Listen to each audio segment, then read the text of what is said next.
ರಾಜಕಾರಣಿಗಳನ್ನು ಯಾವ ಥರ ಏನಾಗೈತೆ ರೀ, ರಾಜಕಾರಣಿಗಳ ಒಂದು ಗಾಡಿ ಚಾಲು ಮಾಡ್ಕೊತಾರೆ ಮೊದಲ ಸರ್ಕಾರ ನಂತರ ಸ್ವಂತ ಕಡೆ ಹೋಗ್ತಾರೋ.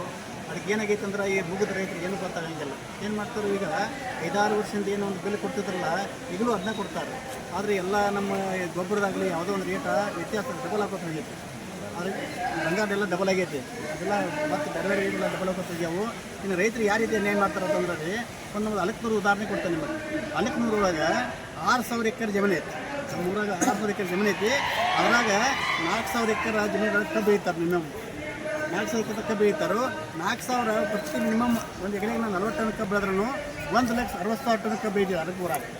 ಆ 1,60,000 ಟನ್ ಕಬ್ಬಿಗೆ ಇವ್ರು 500 ರೂಪಾಯಿ ನಮಗೆ ಕೊಟ್ರಂದ್ರೆ, ಹೆಚ್ಚಿಗೆ ಕೊಟ್ರಂದ್ರೆ ರೀ 8 ಕೋಟಿ ರೂಪಾಯಿ ದುಡ್ಡು ಬರ್ತೈತೆ. ನಮ್ಮ ಊರಿಗೆ 8 ಕೋಟಿ ರೂಪಾಯಿ ದುಡ್ಡು ಬರ್ತೈತೆ. ಅದು ಈಗೇನಾಗೈತಿ, ಈ ರಾಜಕಾರಣಿಗಳು ಆ ದುಡ್ಡು ಕೊಡೋಂಗಿಲ್ಲ. ಆ ದುಡ್ಡು ಎದಕ್ಕೆ ಯೂಸ್ ಮಾಡ್ತಾರಂದ್ರೆ, ಚುನಾವಣೆ ಬಂದಾಗ MP ಇರ್ಬೋದು ಅಥವಾ MLA ಚುನಾವಣೆ ಇದ್ದಾಗ ನಮ್ಮ ಅಲಿಪುರೊಳಗೆ 10 ಬೂತ್ ಅದಾವೆ. 10 ಬೂತೊಳಗೆ ಪ್ರತಿಯೊಂದು ಬೂತಿಗೆ 4 ಲಕ್ಷ ರೂಪಾಯಿ ರೊಕ್ಕ ಕೊಡ್ತಾರೆ. ಅಂದರೆ 10 ಬೂತಿಗೆ 40 ಲಕ್ಷ ರೂಪಾಯಿ.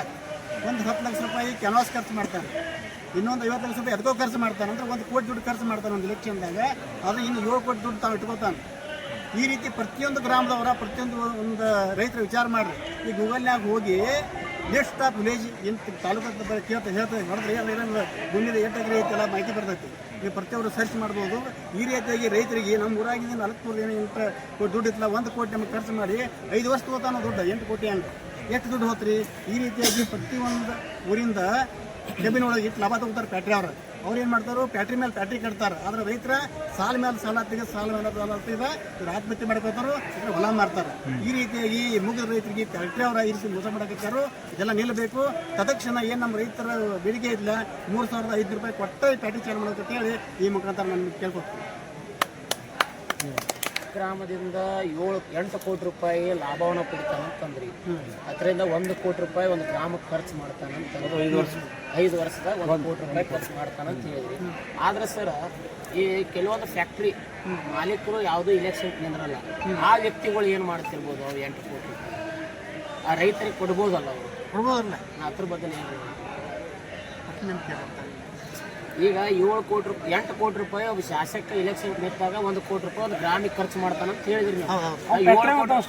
7 ಕೋಟಿ ರೂಪಾಯಿ ಇದನ್ನ ತನ್ನ ಬಳಕೆಗೆ ಯೂಸ್ ಮಾಡ್ಕೊತಾನ. ಇಲೆಕ್ಷನ್ ಒಂದು ಗ್ರಾಮಕ್ಕೆ 1 ಕೋಟಿ ರೂಪಾಯಿ ಖರ್ಚು ಮಾಡ್ತಾನಂತ. ಈಗ ಕೆಲವೊಂದು ಫ್ಯಾಕ್ಟ್ರಿ ಮಾಲಕರು ಇಲೆಕ್ಷನ್ ನಿಂದಿರೋದಿಲ್ಲ. ಅವರಾದ್ರೂ ಬಂದು ಈ 8 ಕೋಟಿ ರೂಪಾಯಿನ ಪ್ರತಿಯೊಂದು ಗ್ರಾಮಕ್ಕೆ ಕೊಡಬಹುದಲ್ಲ? ಅವರು ಕೊಡ್ಬೋದಲ್ರಿ. ಅವ್ರ ಶಕ್ತಿ ಐತಿ.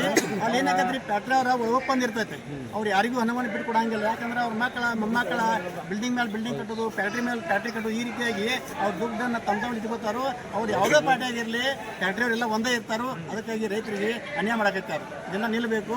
ಅವರ ದೇವ್ರು ಏನೋ ಒಂದು ಜೀವನ ಕೊಟ್ಟಲ್ಲ, ಜೀವನದಾಗ ನಾವು ಇನ್ನವರಿಗೆ ಅನುಕೂಲ ಮಾಡಬೇಕು. ನಮಗೆ ಸಾಕಷ್ಟು ಕೊಟ್ಟಾನು, ರೈತರಿಗೆ ಕೊಟ್ಟು ಅಂತ ಹೇಳಿ ದೇವ್ರಿಗೆ ಬುದ್ಧಿ ಕೊಡಲಿ ಅಂತ ಹೇಳಿ ಕೇಳ್ಬೋದು.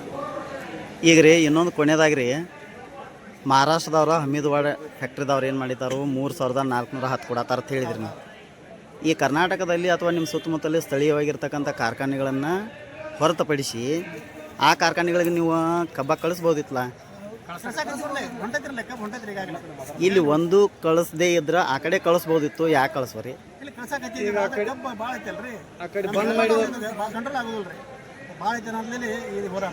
ಎಲ್ಲ ಕಡೆ ನಾವು ಹೇಳಿದ್ದೀವಿ,